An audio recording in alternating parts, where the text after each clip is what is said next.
Бүгінде кәсіп ашып, қаржылық тәуелсіздікке қол жеткізгісі келетіндер аз емес. Бірақ солардың көбісі істі қалай және неден бастау керек екенін білмейді.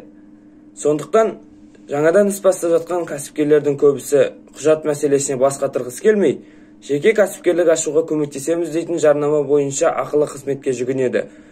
Бірақ та жеке кәсіпкерлік ашудың ешқандай қиыншылығы жоқ. Сонымен жеке кәсіп ашу үшін не істеу керек? Қандай құжаттар қажет?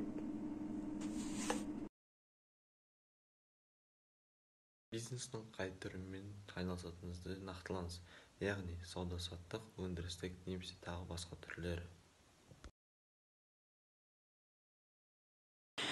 Екінші қадам, кәсібіңізден қанша табыс табатыныңызды жоспарлап, сол бойынша жеке кәсіпкерлік әлде жауапкершілігі шектеулі серіктестік ашу қажеттігін нақтылап алғаныңыз жөн. Өзіңізбен флеш-картаңызды алып, халыққа қызмет көрсету орталығына барып, электронды цифрлық қолтаңба мен тұрғылықты мекен-жайыңыз жайлы анықтама немесе ғимараттың жалға алынғандығы жайында келісімшарт қағазын аласыз. Өзіңіз тұратын қала немесе аудандағы салық басқармасы бөлімшесіне барып, құжаттарыңызды тапсырасыз. Қандай құжат қажет? Тұрғылықты мекен-жайыңыз жайлы анықтама немесе ғимаратты жалға алғаныңыз жайлы келісімшарт. 3x5 және 4x5 2 сурет. Жеке куәлігіңіздің көшірмесі. Жеке кәсіпкерлік мемлекеттің тіркелу куәлігін алу үшін өтініш білдіру. Жеке кәсіпкерлік тіркелу үшін 2 айлық есептік көрсеткіш 3462 теңге мөлшерінде төленген мемлекеттік төлемдердің төленгенін туралы түбіртек. Осы аталған құжаттарды тапсырғаннан кейін 3 жұмыс күннен кейін сізге жеке кәсіпкерлік куәлік беріледі. Жеке кәсіпкерлікке құжаттарды рәсімдеу негізінен 2 түрге бөлінеді. Біріншісі ол онлайн түрде рәсімдеу, екіншісі офлайн түрде рәсімдеу. Онлайн түрде рәсімдеу ол alliance.kz немесе egov.kz сайттары бойынша рәсімдеу, немесе офлайн түрде салық органдарына барып құжаттарды рәсімдеуге болады.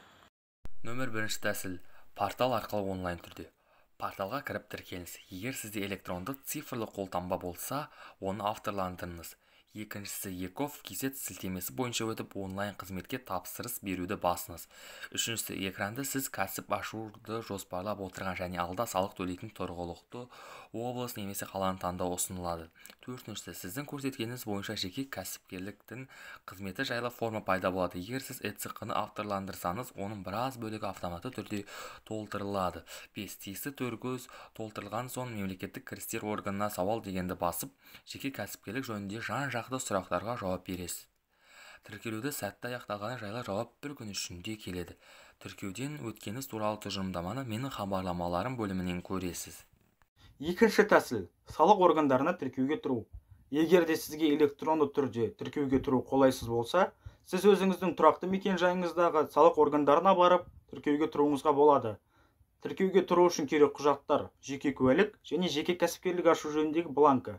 Ол бланканы сол жердегі қызметкерлерден алуға болады.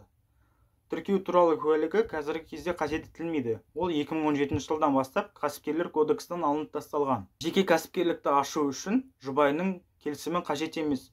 Егер де екеуіне ортақ жылжымайтын мүлікті қолданылатын болса, жұбайының келісімі міндетті түрде қажет етіледі. Салық режимінің 3 түрі бар. Олар жалпыға бейнеленген, патент негізіндегі және жеңілдетілген декларация негізіндегі режим. Санжар, патент негізіндегі режимін пайдаланатын кәсіпорын. Жылдамалы жұмысшылары жоқ. Жылдық кірісі 3528. Айлық есептік көрсеткіш 8 және 9 миллион теңгеден аспайды. Кәсіпкерліктің салық төлемі кірістің 1%. Сондай-ақ зейнетақы және әлеуметтік жарналар қызмет бағытында шектеулердің тізіміне енгізілген. Сауда жұмысында патент негізіндегі режимі Қазақстанда 2020 жылдан бастап алынып тасталды.